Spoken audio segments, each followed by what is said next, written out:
Pour devenir chrétien, il y a tout un parcours qui est organisé par l'Église à travers ce qu'on appelle un rituel.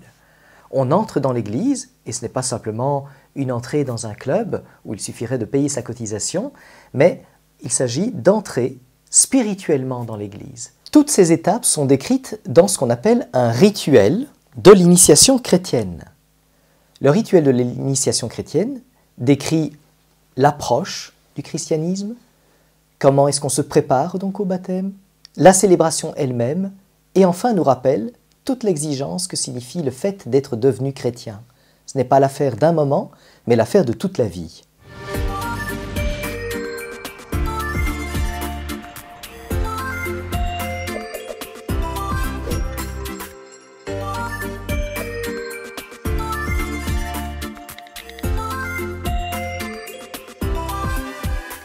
Nous avons beaucoup de chance dans l'Église catholique parce que le rituel du baptême a très peu évolué. Nous célébrons un baptême au XXIe siècle de manière très proche de celui qui célébrait un baptême au IIe siècle.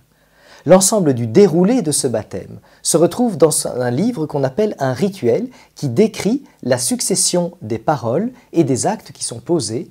Le rituel de l'initiation chrétienne se divise en 4 temps et 3 grandes étapes. Le premier temps, c'est évidemment celui de la première évangélisation. Pour s'approcher du Christ, il a bien fallu que vous en entendiez parler, soit dans votre famille ou auprès d'amis, à travers une lecture, une rencontre, et c'est le temps de découverte qui peut aboutir, si en fait vous êtes intéressé, à la célébration d'une première étape. Dans le cas où vous souhaiteriez devenir chrétien, la première étape est celle de l'entrée en catéchuménat, où votre nom est inscrit officiellement parmi ceux qui choisissent de s'approcher du Christ à travers une démarche de baptême.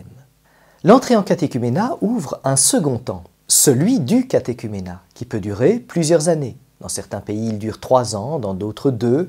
Dans certaines circonstances, il peut ne durer qu'une seule année et parfois même peut être réduit à une portion congrue en cas d'urgence, vitale par exemple. Le temps du catéchuménat est un temps pour chaque futur chrétien de découverte du Seigneur, de 2 manières. Et nous essayons de comprendre qui est notre Dieu par la force de la raison. D'autre part, le christianisme n'est pas qu'une affaire intellectuelle, mais une affaire spirituelle, de rencontre personnelle, où le futur chrétien apprend à entrer en conversation avec le Seigneur, à s'adresser à lui.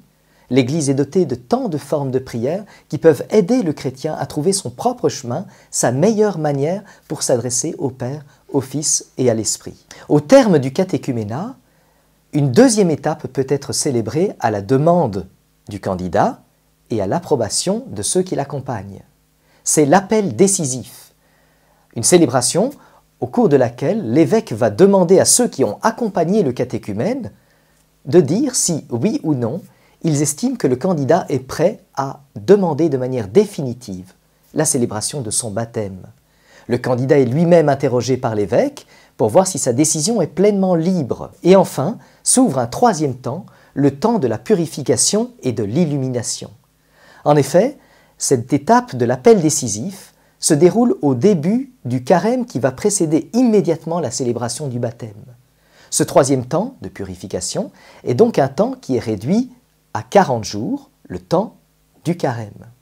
Au cours de ce temps de purification et d'illumination, toute une série de célébrations vont pouvoir être organisées avec le candidat au baptême. Ce sont les célébrations qu'on appelle de scrutin, qui vont se dérouler les 3e, 4e et 5e dimanches du temps du carême.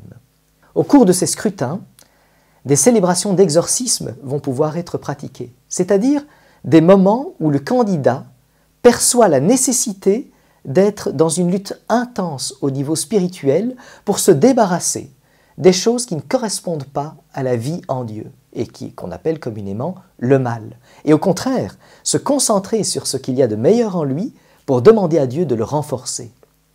À côté de ces exorcismes, différentes prières de bénédiction, mais aussi des onctions d'huile des catéchumènes peuvent être pratiquées.